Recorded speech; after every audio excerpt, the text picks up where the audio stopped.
સાળંગપુરના કષ્ટભંજન હનુમાનજી મંદિર ખાતે આજે દાદાને ડાયમંડના વાઘાનો દિવ્ય શણગાર અને સુખડી લાડુનો અન્નકૂટ કરવામાં આવ્યો હતો. મોટી સંખ્યામાં ભાવિકોએ દર્શનનો લાભ લઈ અને યજ્ઞમાં આહુતિ કરી હતી.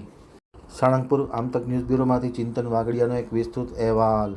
સ્વામિનારાયણ મંદિર વડતાલ ધામ સંચાલિત સુપ્રસિદ્ધ યાત્રાધામ સાળંગપુર ધામ શ્રી કષ્ટભંજન હનુમાનજી મંદિર ખાતે શાસ્ત્રી સ્વામી હરિપ્રકાશ દાસજી અથાણાવાળાની પ્રેરણાથી તેમજ કોઠારી સ્વામી વિવેક સાગર દાસજી સ્વામીના માર્ગદર્શન તળે આજરોજ કષ્ટભંજન હનુમાનજી દાદાને સિલ્વર ડાયમંડ વાઘાનો દિવ્ય શણગાર અને સુખડી લાડુનો અન્નકૂટ કરવામાં આવ્યો હતો.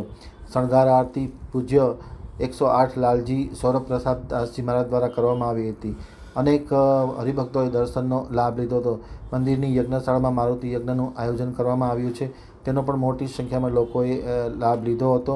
અને શ્રી હરિ મંદિરમાં વાલ્મીકી રચિત રામાયણનું પણ તારીખ 8મી સુધી આયોજન કરેલ છે, જેમાં મહંત પુરાણી શ્રી વિષ્ણુ પ્રકાશ સ્વામી અથાણાવાળાએ રામાયણ કથાનું રસપાન કરાવ્યું છે. ખાસ કરીને પૂજારી સ્વામીએ આમતક ન્યૂઝ સાથેની વાતચીતમાં માહિતી આપતા જણાવ્યું હતું કે હનુમાનજીને 15 કિલો ચાંદીના ડાયમંડ જડિત વાઘા પહેરાવ્યા છે. દાદાને 100 કિલો સુખડી અને 100 કિલો બુંદીના લાડુનો અન્નકૂટ કરવામાં આવ્યો છે.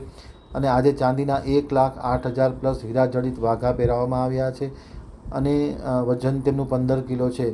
કષ્ટભંજન હનુમાનજી મહારાજના મુગટમાં 7,000 અને કુંડળમાં 3,000 હીરા લગાડવામાં આવ્યા છે. ખાસ કરીને 3D વર્ક, બિકાનેરી મીણો, પેઇન્ટિંગ મીણો, ફિલિગ્રી વર્ક, એન્ટિક વર્ક કરવામાં આવ્યું છે. 24 કારીગરોએ આ કામ કર્યું હતું અને 1800 કલાકમાં આ વાઘા તૈયાર થયા હતા.